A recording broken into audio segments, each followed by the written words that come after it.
والشمس وضحاها، قسم ہے سورج کی اور قسم ہے اس کی چمک اور روشنی کی۔ جو چیزیں انسانیت کو اجالا بخشیں، روشنیاں دیں، وہ چیزیں اس قابل ہوتی ہیں کہ ان کی قسم کی جائے۔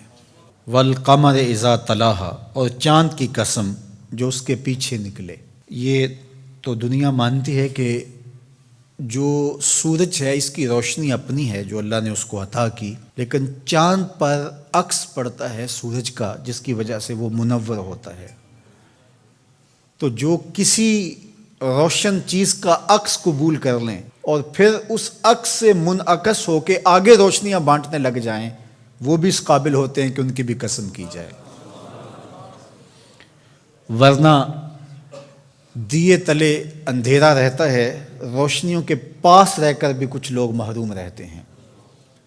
لیکن یہ ادا ہم نے چاند سے سیکھنی ہوگی کہ وہ دور رہ کر کے بھی سورج کے عکس کو قبول کرتا ہے، اور اس عکس کو قبول کرنے کی وجہ سے وہ ہر دل عزیز ہے۔ تو کہا کہ قسم ہے چاند کی جب وہ سورج کے پیچھے پیچھے آئے۔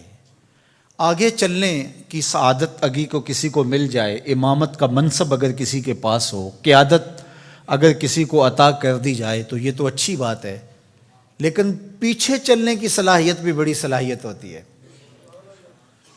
کچھ لوگ ہوتے ہیں کہ نہ بیچارے آگے چلنے کے لائق ہوتے ہیں نہ پیچھے چلنے کے لائق ہوتے ہیں۔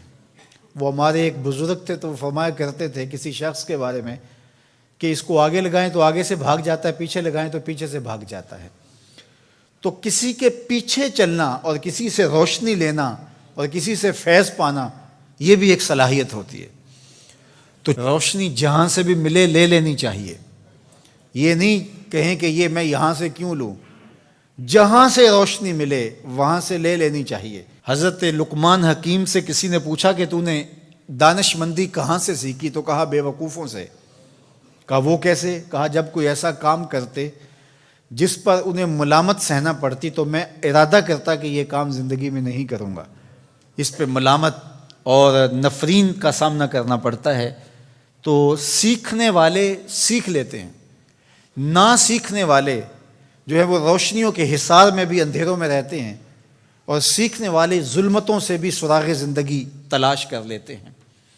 آپ نے دیکھا ہے کہ یہ جو بھیڑ ہوتی ہے، یہ پھول پہ بھی بیٹھے تو وہاں سے رس نچوڑے، یا کسی پھل پہ بیٹھ کے میٹھا رس نچوڑے تو اس کو زہر بنا لیتا ہے، جس کو پھر ڈنگ لگاتا ہے اس کا پھر حال برا ہو جاتا ہے۔ اور شہد کی مکھی کو آپ نے دیکھا ہو کہ کڑوا رس چوسے اس کو بھی شہد بنا لیتی ہے۔